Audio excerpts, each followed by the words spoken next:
Leíamos ahora en el libro de Isaías, el capítulo 30, y dice el versículo 1 que leímos: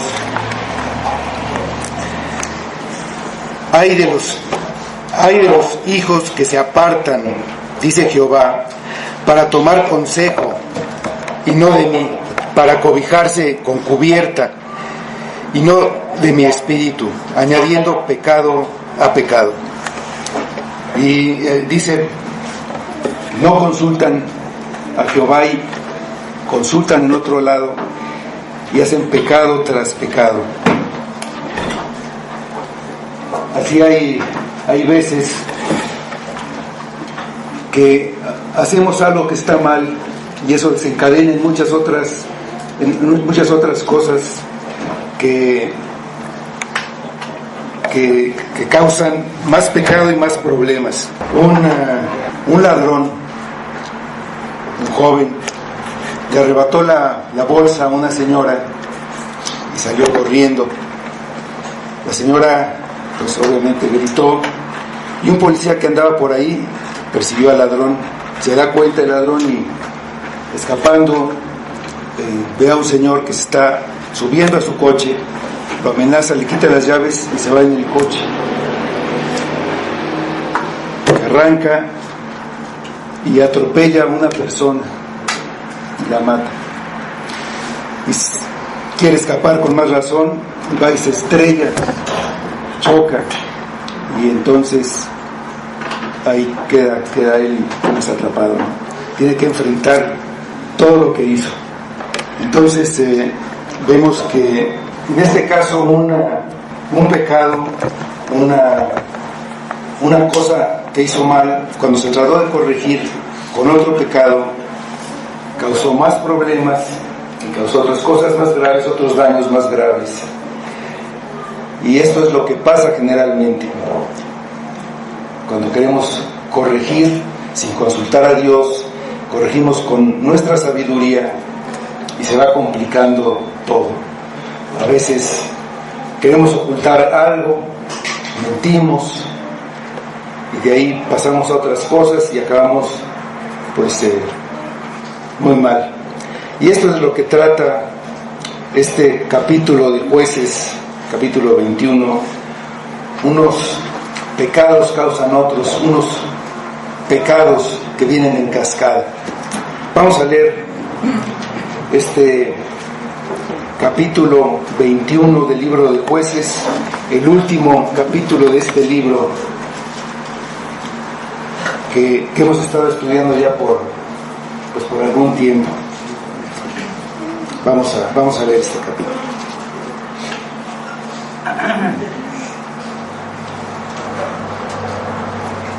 Los varones de Israel habían jurado en Mizpa diciendo: ninguno de nosotros dará su hija a los de Benjamín por mujer. Y vino el pueblo a la casa de Dios, y se estuvieron allí hasta la noche en presencia de Dios, y alzando su voz hicieron gran llanto y dijeron: oh Jehová, Dios de Israel, ¿por qué ha sucedido esto en Israel, que falte hoy de Israel una tribu? Y al día siguiente el pueblo se levantó de mañana y edificaron allí altar y ofrecieron holocaustos y ofrendas de paz. Y dijeron los hijos de Israel: ¿quién de todas las tribus de Israel no subió a la reunión delante de Jehová? Porque se había hecho gran juramento contra el que no subiese a Jehová en Mizpa, diciendo: sufrirá la muerte. Y los hijos de Israel se arrepintieron a causa de Benjamín su hermano, y dijeron: cortada es hoy de Israel una tribu. ¿Qué haremos en cuanto a mujeres para los que han quedado? Nosotros hemos jurado por Jehová que no les daremos a nuestras hijas por mujeres. Y dijeron: ¿hay alguno de las tribus de Israel que no haya subido a Jehová en Mizpa? Y hallaron que ninguno de Jabes Galad había venido al campamento a la reunión, porque fue contado el pueblo, y no hubo allí varón de los moradores de Jabes Galad. Entonces la congregación envió allá a 12,000 hombres de los más valientes, y les mandaron, diciendo: Id y herid a filo de espada a los moradores de Jabes Galad, con las mujeres y los niños. Pero haréis de esta manera: mataréis a todo varón y a toda mujer que haya conocido ayuntamiento de varón. Y hallaron de los moradores de Jabes Galad 400 doncellas que no habían conocido ayuntamiento de varón, y las trajeron al campamento en Silo, que está en la tierra de Canaán. Toda la congregación envió luego a hablar a los hijos de Benjamín, que estaban en la peña de Rimón, y los llamaron en paz. Y volvieron entonces los de Benjamín, y les dieron por mujeres a las que habían guardado vivas de las mujeres de Jabes Galad, mas no les bastaron estas. Y el pueblo tuvo compasión de Benjamín, porque Jehová había abierto una brecha entre las tribus de Israel. Entonces los ancianos de la congregación dijeron: ¿qué haremos respecto de mujeres para los que han quedado? Porque fueron muertas las mujeres de Benjamín. Y dijeron: tenga Benjamín herencia en los que han escapado, y no sea exterminada una tribu de Israel. Pero nosotros no les podemos dar mujeres a nuestras hijas, porque los hijos de Israel han jurado diciendo: maldito el que diere mujer a los benjamitas. Ahora bien, dijeron: he aquí, cada año hay fiesta solemne de Jehová en Silo, que está al norte de Betel, y al lado oriental del camino que sube de Betel a Siquem, y al sur de Lebón. Y mandaron a los hijos de Benjamín diciendo: id y poned emboscadas en las viñas, y estad atentos, y cuando veáis salir a las hijas de Silo a bailar en corros, salid a las viñas y arrebatad cada uno una mujer para sí de las hijas de Silo, e idos a tierra de Benjamín.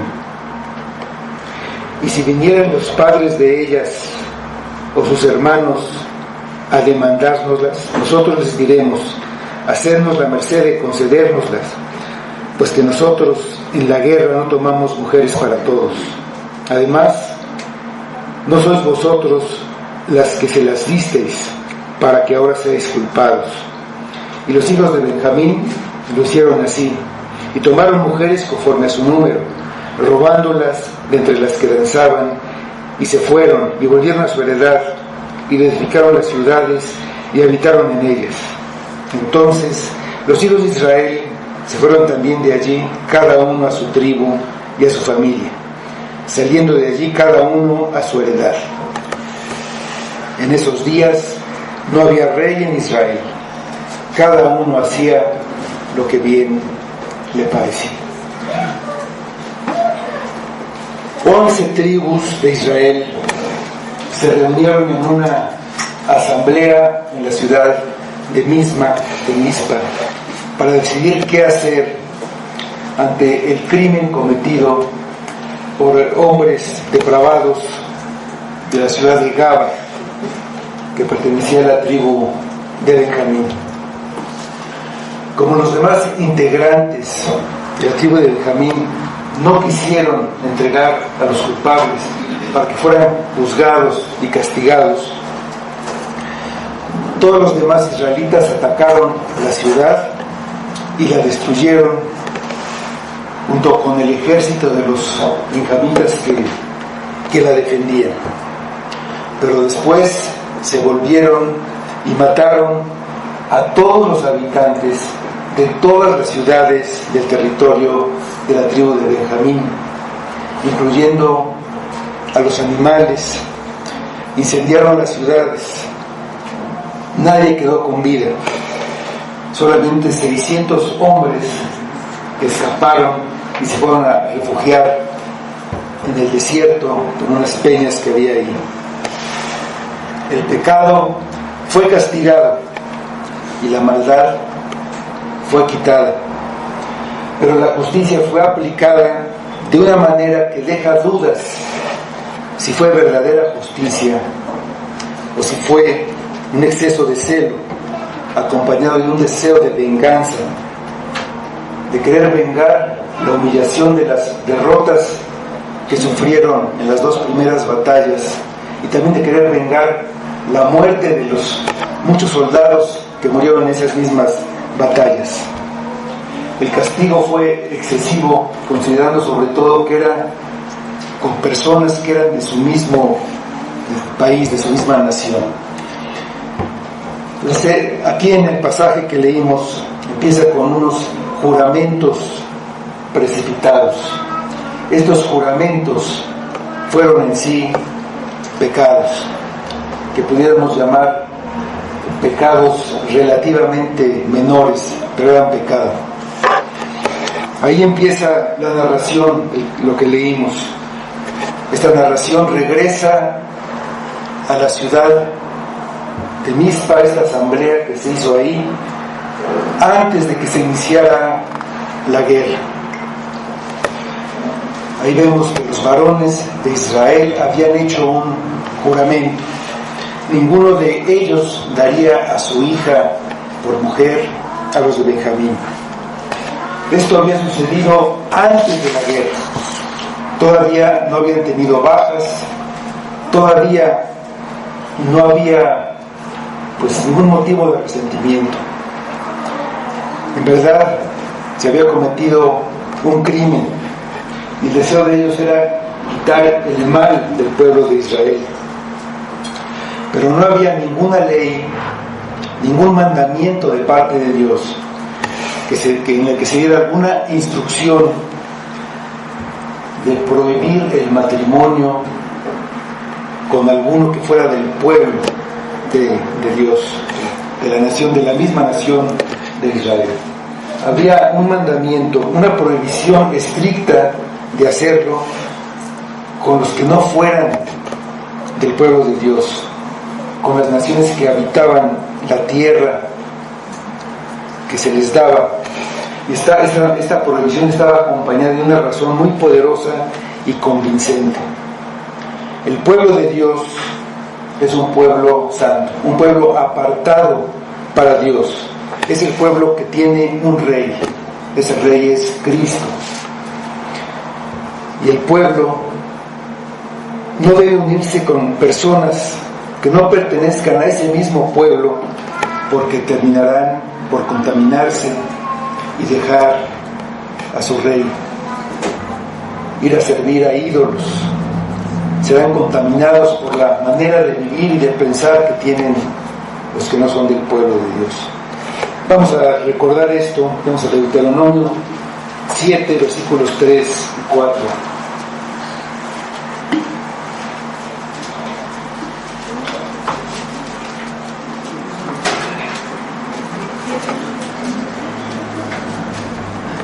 Deuteronomio 7, 3 y 4 dice: y no emparentarás con ellas, ni darás tu hija a su hijo, ni tomarás a su hija para tu hijo, porque desviará a tu hijo de en pos de mí, y servirán a dioses ajenos, y el furor de Jehová se encenderá sobre vosotros, y te destruirá pronto. Cuando se reunieron en la asamblea y oyeron el relato de Levita de lo que había ocurrido en la ciudad de Gaba, hicieron un juicio contra esta ciudad y acordaron castigarla, pero hicieron un voto apresurado, una promesa hecha en el ardor del momento sin pensar en las consecuencias. Eso causó un gran problema. Ellos habían matado a todas las mujeres de la tribu de Benjamín, y por el juramento que hicieron, ahora no podían dar a sus hijas en matrimonio a los que habían quedado. Esos 600 que sobrevivieron, en poco tiempo la tribu dejaría de existir.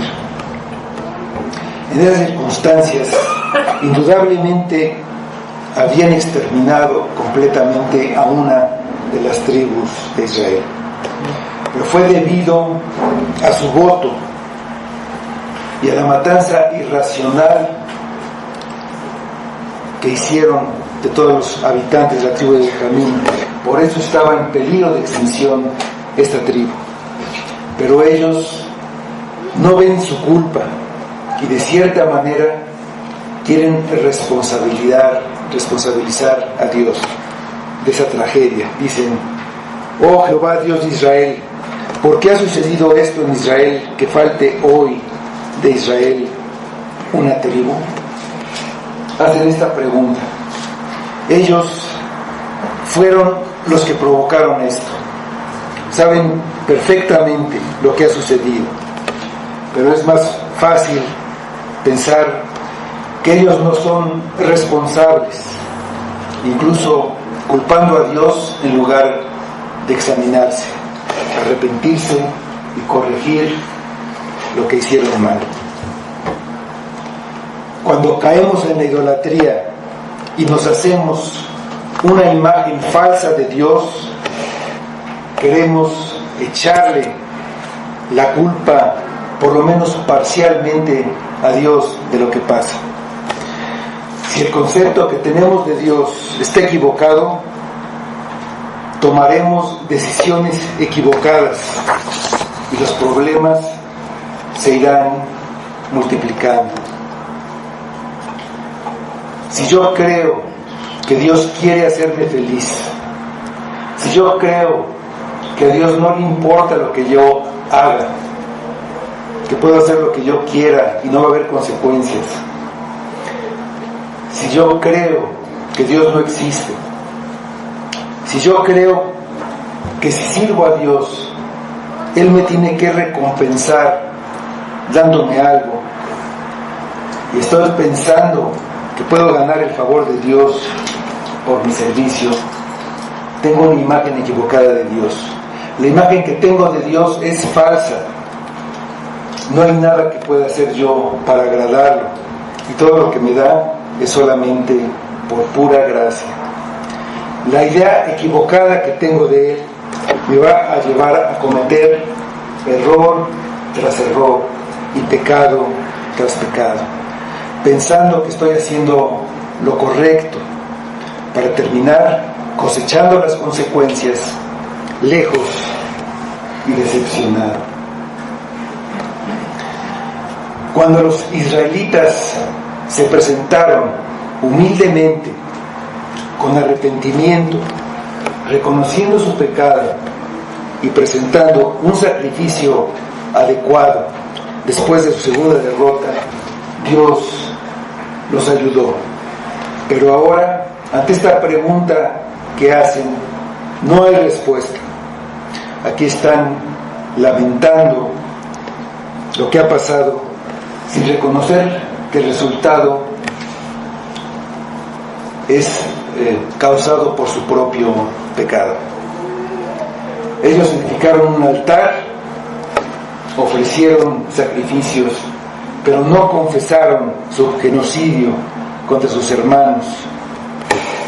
Entonces, en el relato vemos que además hicieron otro juramento precipitado. Todo el que no suba a Mizpa sufrirá la muerte. Tampoco había un mandamiento que obligara a todos a que se presentaran en una asamblea así. Estaba mandado presentarse 3 veces al año delante de Jehová en fiestas religiosas. Pero esta asamblea, aunque fue convocada en el nombre de Jehová, fue algo que a ellos les pareció que era lo que se debía hacer, que era lo que tenían que hacer, y pues aparentemente por causas justas. Se juntaron y juraron apresuradamente, agravando los problemas. Hicieron los juramentos y después fue que consultaron a Dios acerca de su voluntad. Estos juramentos causaron más pecado. Los juramentos causaron pecados. ellos cambiaron su actitud hacia Benjamín. Sí había habido un crimen y ellos los consideraron culpables, pero sin escucharlos. Y Benjamín contribuyó con su necedad, con su obstinación. Al ver el resultado de una tribu casi desaparecida, se arrepintieron. Nuevamente los consideran hermanos y buscan una solución para que la tribu no desaparezca. El segundo juramento les da la posibilidad de una salida. Hicieron un recuento y vieron que ninguno de una ciudad, se llamaba Jabes Galad, había asistido a la reunión. Ninguno se encontró ahí. Como no habían estado ahí, no habían jurado que no darían a sus hijas en matrimonio a las hijas de Benjamín. Pero por otro lado, ellos habían jurado que iban a matar a todos los que no fueran a la asamblea. Ellos son muy religiosos. Un voto o un juramento para ellos era sagrado y se tenía que cumplir forzosamente. Nuevamente hicieron algo que les pareció bueno en su momento, pero en realidad ese juramento era algo terrible. Y para cumplir ese juramento tienen que matar. Y van a matar a toda una ciudad de Israel, que eran sus hermanos, solo porque no ayudaron en la guerra. La tarea divina que tenía el pueblo de Israel era hacer la guerra para destruir a los enemigos de Dios y a los enemigos del pueblo de Dios. Ellos eran los moradores de Canaán, pero con ellos tuvieron misericordia, hasta convivían con ellos, pero con los de su propia nación mostraron una crueldad extraordinaria. Después de la muerte de Josué, los hijos de Israel dejaron a Jehová. Ese alejamiento los lleva a tomar decisiones sin sabiduría, como sucede con cualquiera que se aleja de Dios. Su idea es corregir el pecado, pero la quieren corregir usando sus propios medios, causando otro pecado. Piensan hacer algo malo para compensar el daño que causaron a Benjamín. Estaban buscando la manera de dar esposas a los de Benjamín, porque por la matanza que habían hecho estaban quemando sus conciencias.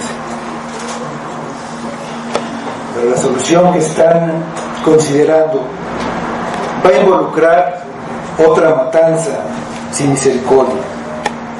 Mandaron a un ejército de 12,000 hombres con las instrucciones de matar a todos los habitantes de la ciudad, incluyendo a las mujeres y los niños,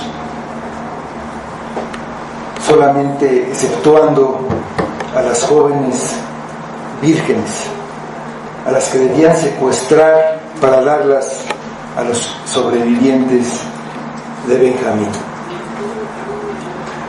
Es correcto querer guardar un voto, aunque cumplirlo sea doloroso, pero este no es un voto legítimo.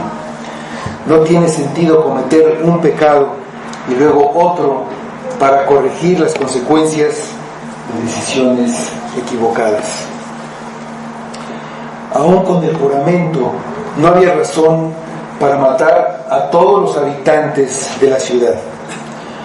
No podían tratar a sus compatriotas como si fueran de los pueblos cananeos y aniquilarlos por no haber ido a la reunión. Podían haber tratado de convencerlos de dar sus hijas en matrimonio, o debían haberse arrepentido de su juramento necio y ellos mismos dar a sus hijas a los hombres de Benjamín. Pero no quisieron quedar como impíos al no cumplir un juramento que habían hecho público ante todos los demás, aunque para cumplir el juramento tuvieran que matar y secuestrar. Así se desata una cadena de pecados. Uno da lugar a otro. Están haciendo todo mal, manteniéndose lejos de Dios, porque en la práctica viven en la idolatría, con una imagen equivocada de Dios. Aunque en apariencia son muy religiosos, cumplen con todo y van a cumplir rigurosamente sus juramentos. Es un cumplimiento externo. Construyen altares, hacen sacrificios, cumplen votos, pero no conocen a Dios. Este es el comportamiento de los fariseos. Nadie pensaría de ellos como idólatras, pero la imagen que ellos tenían de Dios los hacía comportarse de una manera legalista.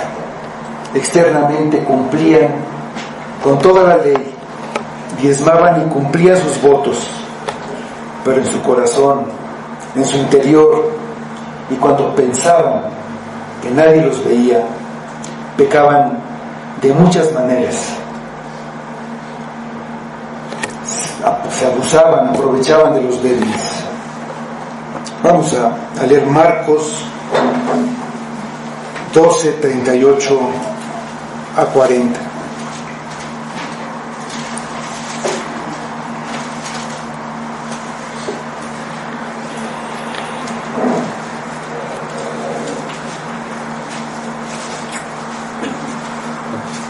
Marcos 12, 38 a 40.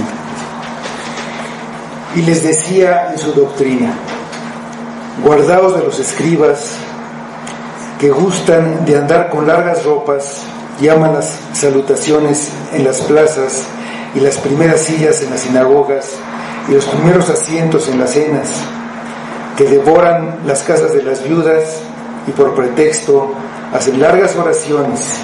Estos recibirán mayor condenación. Los fariseos tenían un concepto equivocado de Dios. Dios no les importaba realmente. Les preocupaba más ser piadosos a los ojos de los demás que serlo verdaderamente. A los de las 11 tribus les preocupaba más que los demás los vieran cumplir con sus votos que la vida de sus hermanos. A nosotros nos puede parecer importante cumplir con lo externo, más que nuestro corazón sea cambiado. Ni los israelitas, ni los fariseos, ni nosotros tenemos excusa. Si queremos tener sabiduría, hacer las cosas correctas, de acuerdo a la voluntad, que las cosas salgan bien, tenemos la información que necesitamos, no en lo que a nosotros nos parece que está bien, ni en lo que creemos que es correcto, sino consultando a Dios en su palabra. Sale el Salmo 1, versículos 1 a 3.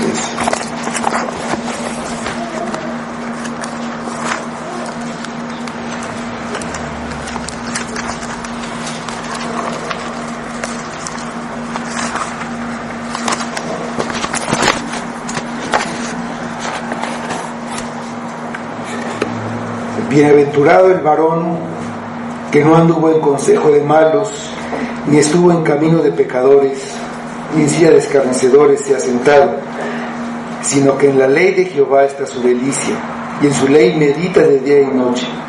Será como árbol plantado junto a corrientes de agua, que da su fruto en su tiempo, y su hoja no cae, y todo lo que hace prosperará. hacía poco tiempo que también en Josué tenían algo muy parecido a esto. Nunca se apartará de tu boca este libro de la ley, sino que de día y de noche meditarás en él, para que guardes y hagas conforme a todo lo que en él esté escrito, porque entonces harás prosperar tu camino y todo te saldrá bien. El ejército enviado cumplió con el plan y encontraron a 400 doncellas a las que llevaron al campamento. Entonces buscaron a los hombres de Benjamín que llevaban 4 meses escondidos en la peña de Rimón para hacer la paz con ellos, y les entregaron a estas doncellas. Pero no fueron suficientes, y el pueblo tuvo lástima de la tribu de Benjamín, porque según ellos Jehová había abierto una brecha entre las tribus de Israel. El problema que su juramento provocó no se resolvió totalmente con la solución que tomaron. Buscaron la manera de terminar con esta dificultad para que la tribu de Benjamín no perdiera su herencia. Todavía tenían que conseguir más mujeres. Necesitaban 200 mujeres más. Se sintieron mal por los de Benjamín, pero para ayudarlos dañan a otros. Creen correcto usar a las mujeres de una ciudad, la ciudad de Silo, como objetos a los que se puede robar y regalar sin que ellas pues puedan decir nada.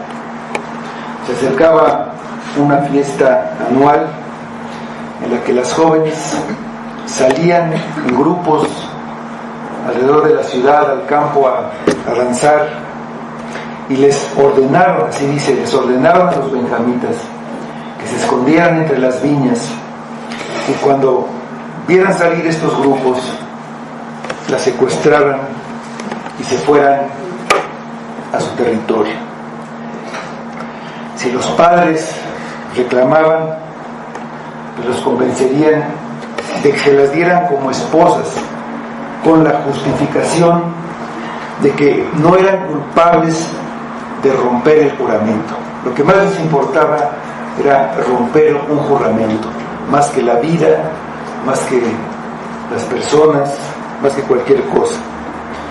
Ellos no serían culpables de romper este juramento porque no se las habían dado, sino que los benjamitas se les habían llevado por la fuerza. Armaron una farsa en lugar de confesar su pecado, de hacer un voto necio.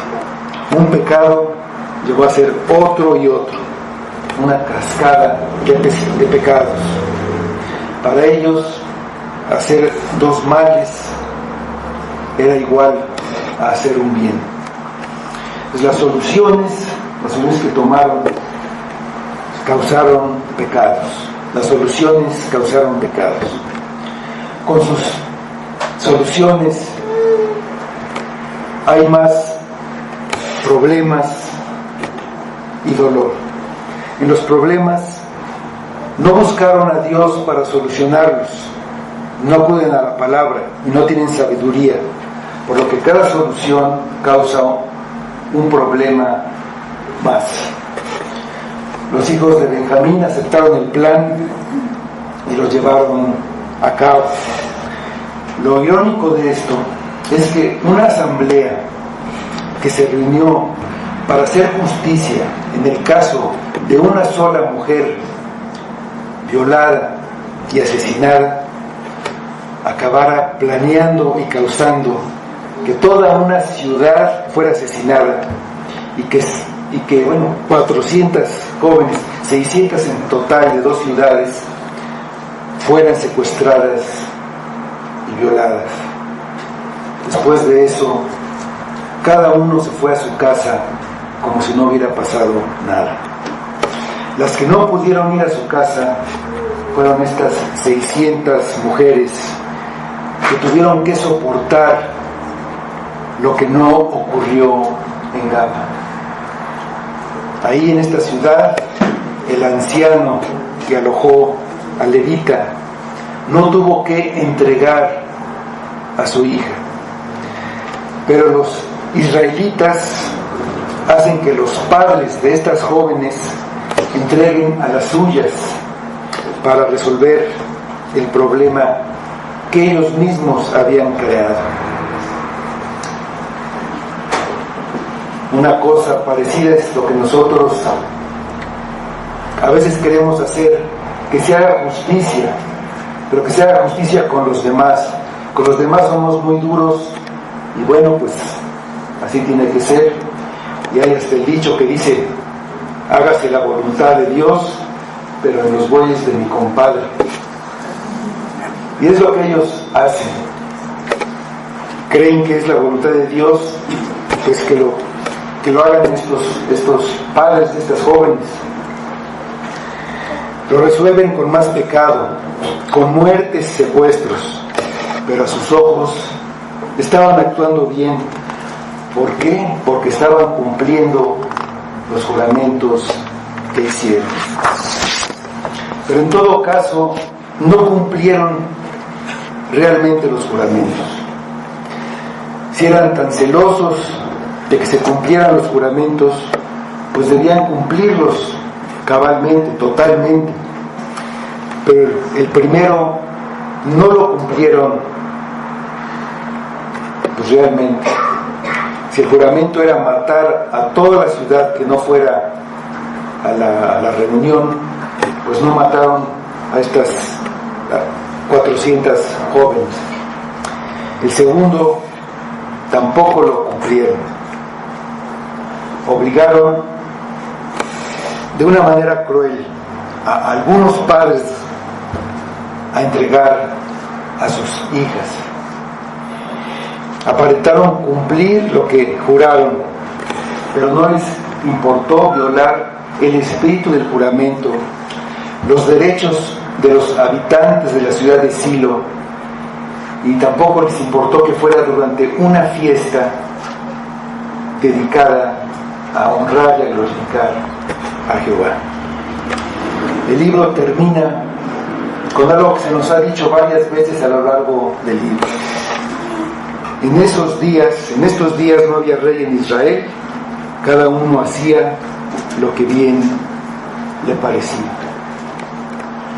En estos últimos capítulos del libro de Jueces hemos visto la manera equivocada en que Israel buscaba al Señor, de una manera religiosa, pero de una religión externa. Ignoraron la palabra escrita que tienen y solo lo consultan para conocer su voluntad. Solo después de la decisión que tomaron les resulta completamente mal. En la práctica actúan como los pueblos idólatras. Las decisiones que toman están basadas en razonamientos humanos. Las hacen de una manera apresurada y para tomar venganza, aunque en apariencia es querer hacer justicia. Inician queriendo quitar la maldad de medio de Israel. Después quieren resolver el problema que ellos mismos causaron con esas soluciones, pero solo logran que los problemas crezcan y entonces culpan a Dios de los errores que ellos mismos cometieron. Las soluciones humanas no pueden resolver el verdadero problema que tiene el ser humano. El problema del hombre es un problema espiritual. Ese problema es lo que hay en su corazón. Vamos a leer Marcos 7, 21 a 23.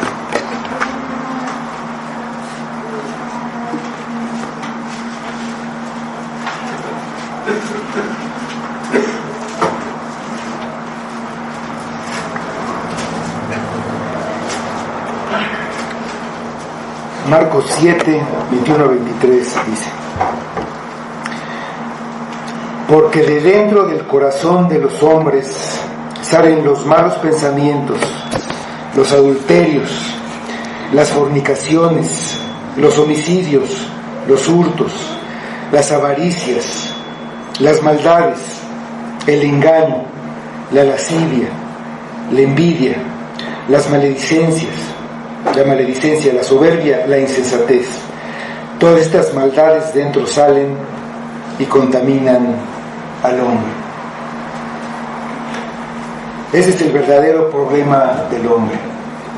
Y uno lleva a otro y a otro. No importa dónde empieza. Puede empezar con una mentira, o la mentira puede ser usada para tapar otro de los pecados. Pero entonces viene otro y viene otro. El hombre no puede resolver este problema, el problema del pecado, que es la causa de todos los demás problemas. No hay tratamientos psicológicos o médicos, ni programas de superación personal o de educación. No hay sistemas políticos ni campañas militares que puedan cambiar el corazón humano. Solo Dios puede cambiar el corazón de una persona. Pero Israel no ha reconocido que está bajo la opresión y bajo la esclavitud de un rey extranjero, de él mismo. Sirve a su propio corazón. Está espiritualmente en oscuridad sin darse cuenta. Si no estamos centrados verdaderamente en Dios, somos como el pueblo de Israel en esos días. Ellos adoraban a Dios, pero también a algo más.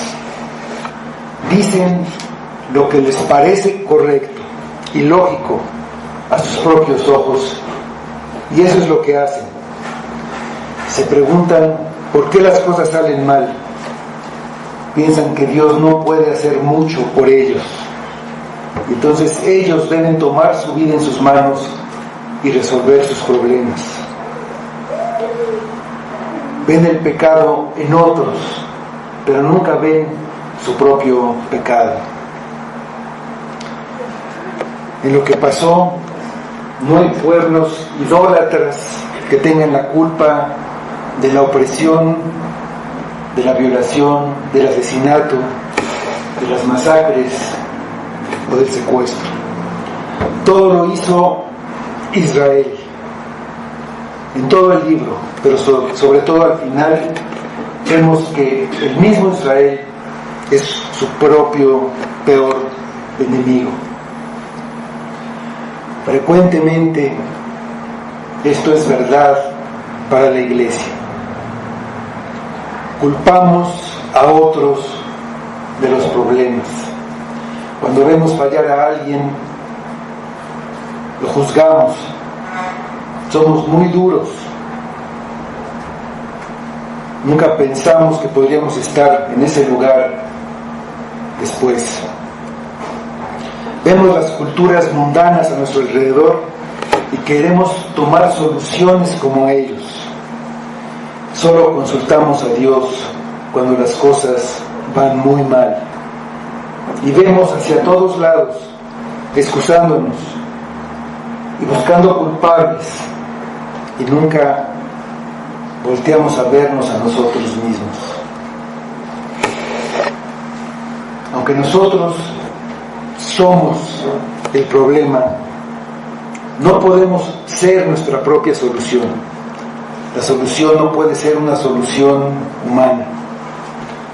Los jueces salvaban temporalmente y de una manera incompleta. No eran un ejemplo a seguir. La mayoría tenían grandes fallas morales.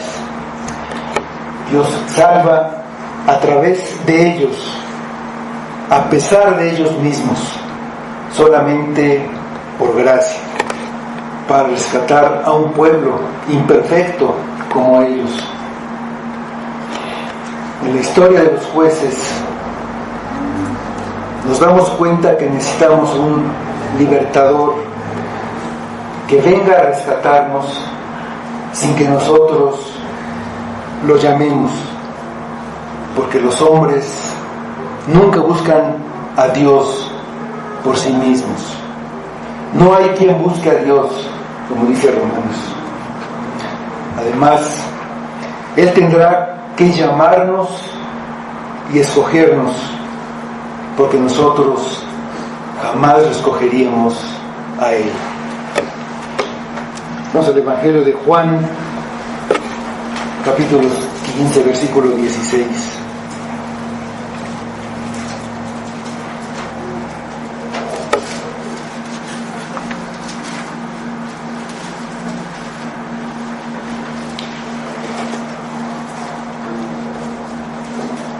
No me elegisteis vosotros a mí, sino que yo os elegí a vosotros, y os he puesto para que vayáis y llevéis fruto, y vuestro fruto permanezca, para que todo lo que pidiereis al Padre en mi nombre, Él os lo dé.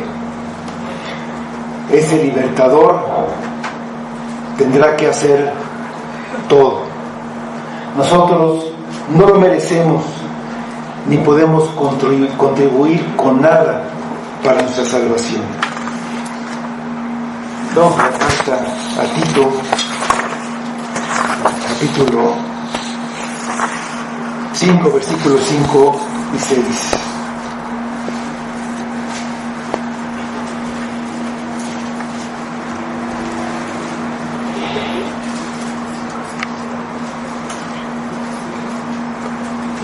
Nos salvó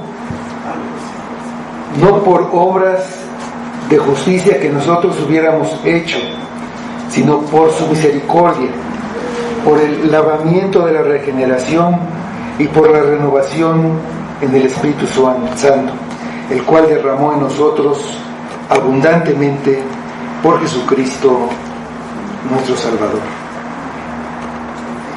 Necesitamos un Salvador, un libertador que pueda quitar el mal de entre nosotros, el mal que está en nuestro corazón. Ningún juez pudo hacer esto. Necesitamos a alguien más poderoso que un juez. Necesitamos un rey. Un rey temporal tampoco es suficiente. No lo fue David, ni lo fue Salomón. Necesitamos un rey permanente, que nos gobierne, que nos libere, que nos salve y que nos cambie. Si no aceptamos al Rey verdadero, a Jesucristo, estaremos sirviendo a un Salvador falso. Solo Cristo puede darnos un nuevo corazón cuando nos da una vida nueva. Vamos a leer Ezequiel 36, 26 y 27.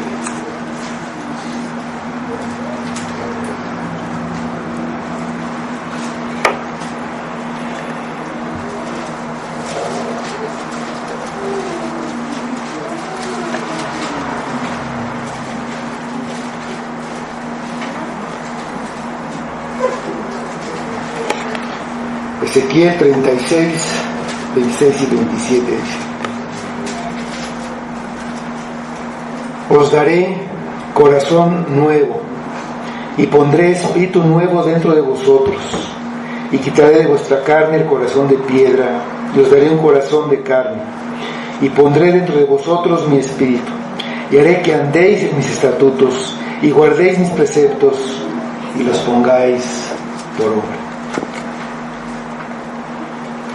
En ese tiempo no había rey en Israel, porque el pueblo no aceptaba el gobierno del rey que tenían.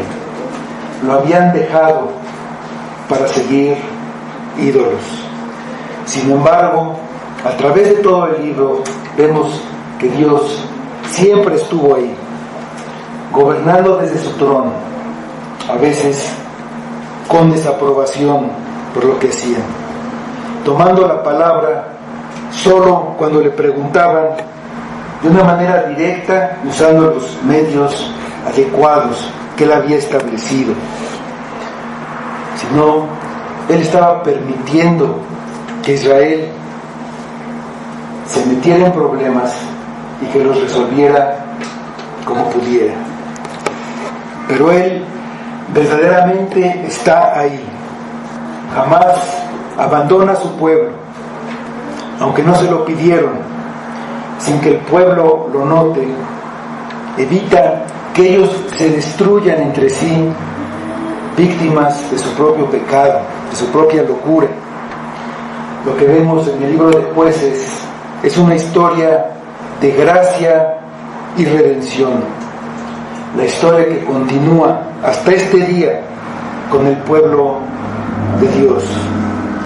Dios nunca deja de cumplir sus promesas, aunque su pueblo lo único que trata de hacer es alejarse para vivir de acuerdo a su propio corazón, como Él quiere. Esto debe darte una esperanza. No importa cuánto te hayas alejado, ni lo que hayas caído, ni cuántas veces lo hayas hecho. Saca tu bandera blanca, ondéala, ríndete ante tu Rey, arrepiéntete y ven a Cristo confiando en Él, que es tu libertador, el único que puede salvarte y resolver tu verdadero problema. No cometas el error de cometer otro pecado para tratar de resolver los que ya has cometido. No cometas el pecado de incredulidad que te aleje más. Dios está ahí, siempre ha estado ahí y ha extendido su gracia y misericordia. Todo es por gracia. Ha habido mucho pecado, pero hay más gracia. Vamos a leer Romanos, la segunda parte del versículo 20 del capítulo 5 y el 21. Dice así: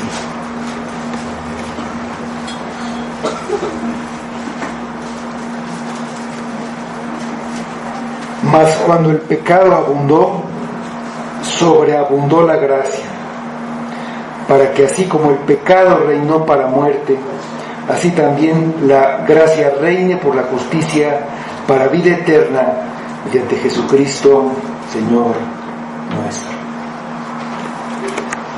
Vamos a orar.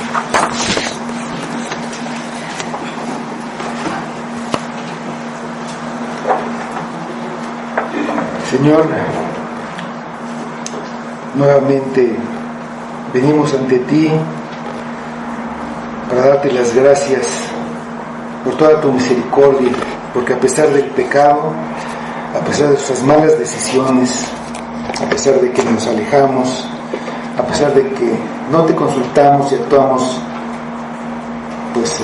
con la sabiduría que nos da el mundo, aunque desconfiamos y tenemos una fe débil, tú extiendes tu gracia y estás ahí en tu trono.